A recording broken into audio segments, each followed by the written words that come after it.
Hello everyone, this is Dr. Neeta and I welcome you all to our professional development skill workshop. Today's topic is strategic thinking. So let's discuss few basics about strategic thinking, what exactly it is and where actually can I get some of this. So let's begin our discussion with strategic thinking. So what is strategy first?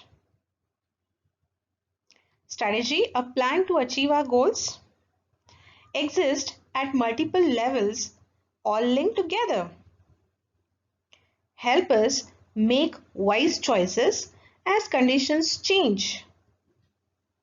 As conditions change, the plan itself evolve. So, in simple, what strategy do is whatever I want to achieve in my life. So, what are the different conditions I need to change to actually achieve my goal, what I want to achieve in my life. So, for that, there are several levels, and that levels are linked together, and that actually help us in taking good decisions step by step. So that is what is my strategy to achieve my goal. So that is what is the exact definition or understanding that what exactly strategy means. Now move ahead. Now we'll move to strategic thinking. We have just in the last slide we have discussed about strategy. Now we'll see what you mean by strategic thinking.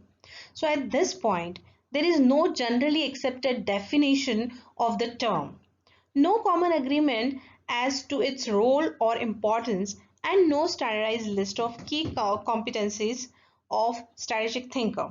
So as such, there is no any specific definition. What we can say strategic thinking is whatever we are doing, we need to analyze it, plan it properly, and we need to actually build some kind of strategies within those kind of plans wherein we should actually get success. So in any word you may put it together, all this terminology, success, then achievement, then achieving a goal, winner, all this kind of thing actually somehow attach with the term strategic thinking, but specific definition we can't say that this is what is strategic thinking. So let's move ahead. What is strategic thinking? Strategic thinking is learned, not innate. Strategic thinking cannot be taught. Of course, we means both terms are actually 360-degree different from each other. In the first arrow, we are saying ki yeah, it is learned, but in the second thing, we are saying that one cannot taught or we cannot teach any other person how to think strategically. So, what is the basic understanding behind this is that we need to actually learn so many things whenever we are building any strategy within the particular plan. Now, for example, you are working on a particular project. So you need to understand all the ABCs and in-depth knowledge of that project to build a particular strategy to actually get success within that particular project. So learning is very important aspect when it comes as strategic thinking. But if I say that I want to teach you strategic thinking, so it's not possible. Actually, you need to learn it by yourself because thinking is something which is inbuilt. No one can actually input those thoughts within you. Thoughts is actually your own creation, and that's how it's not possible to teach someone how to think. But yeah, it's the most important understanding and learning that how we should think. So this is what is exactly strategic thinking is. Let's move ahead to next slide. Now again, part 3 of what is strategic thinking is there is one funnel, and within that funnel there is something seeing called seeing systems. Then we should have our visions and goal clear, and then we finally analyze it. And what's get out of the funnel is the ability to see what is and what could be and make choices that lead to desired outcome. So once we see our visions and goals, once we see the system, once we analyze everything properly, then exactly we should come to the conclusion. We can see what are my outcomes, what are my goals, how actually I could achieve that. I will get different choices, and out of those choices I'll choose one of the choice, and that is what is my strategy. So this is what is part 3 about strategic thinking. Now, we'll see what are the different components of strategic thinking. First component is we should have clear goal. It is actually vision or goal needs to be properly crystal clear, then and then only you can work on the strategy. Then we need to actually focus on long-term forces, trend impacts. We need to anticipate unwanted events and risk. Analytical, make sense of diverse inputs and data, weighs decision against criteria, allow for intelligent opportunism. C system causes relationship leverage point. Think across past, present, and future. And lastly, question assumptions, habits, and conclusion. So if we'll go horizontally, firstly we should have vision, then we should analyze it, then we see the system, then we see the long-term output from it, then we take the decision, then we think about past, present, and future, then we anticipate unwanted events and risks, and then we allow our intelligence to take the opportunity, and lastly we question ourselves with some of the habits, assumptions, and conclusion. So these are the basic components of strategic thinking. Now we'll see key questions that can help. So we need to ask these questions to ourselves whenever we need to build any kind of strategy. So what is our goal or purpose? What key problems, causes, and solutions do we exist to address that particular problem? So what are past, current, and possible future trends? What are the key opportunities and threats we may face? Where is greatest leverage? Where is greatest risk? What will it take? What are possible course of action? What are the implications of those choices? What criteria will we use to choose and evaluate a course of action, and how does our plan intersect with other goals or plan? So these few questions we need to ask to ourselves whenever we are building any strategy for any of our plan. We can benefit from learning about things that limit strategic thinking. Lack of shared analysis can limit strategic thinking. So shared vision or goals.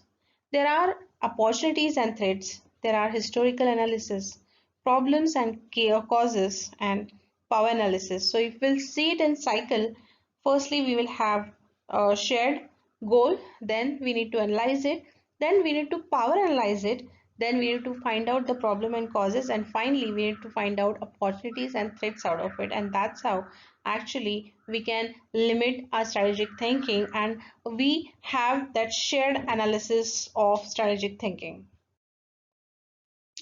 Power relationship can limit strategic thinking. More power, less power. So what is in less power? Of course goal is on the both side, but it comes to the less power. What data, frame or messages, who has input, and what's possible. So if you are in less power, of course if you are having greater of possibilities, but if you have lesser of inputs, you may go into the less power. So power relationship is very important. You need to finalize what are my strength, what is going to give me more results, what is actually important for me whenever I'm taking the decision at that moment of time. It always needs to set within my profitability, within my better output and better outcomes. So that's how we need to finalize more powerful and less powerfulness of my thinking. Overemphasis on only the long term or immediate challenges. So whatever my long term and immediate one, I need to finalize first. Now there are a few decisions which may give me immediate benefit, but for long term, it may not work very nicely. But there are some decisions which today it may not be that much beneficial, but for long term it may give me better returns. So I need to actually see all these possibilities whenever I'm finalizing anything, I'm taking any decision at that moment of time. I need to see the long term possibilities and the immediate possibilities about that particular decision. Anchoring can limit strategic thinking. So, when faced with a choice, we may anchor on a certain good outcome we think will occur. It can be hard to remain open to other options or implication. Anchoring is often the result of over the top urgency to just do something. So, you know that whenever we want to stop our boat, at that moment of time, we anchor it. And of course, whenever we have to again start, we need to remove the anchor. So, these are some anchoring limits wherein I need to decide where to stop and where to start. So all that kind of things, actually I need to take some decision in urgency. So over the top some immediate planning or immediate decision I need to take, that is again comes under anchoring, and just do something also comes in anchoring. So anchoring can limit strategic thinking. Now bias can limit strategic thinking. If you are biased and you are not clear, in that case also your strategic thinking may affect. So we all have biases. We select for information that support our viewpoint and experiences. We tend to discredit information that doesn't fit our beliefs or values.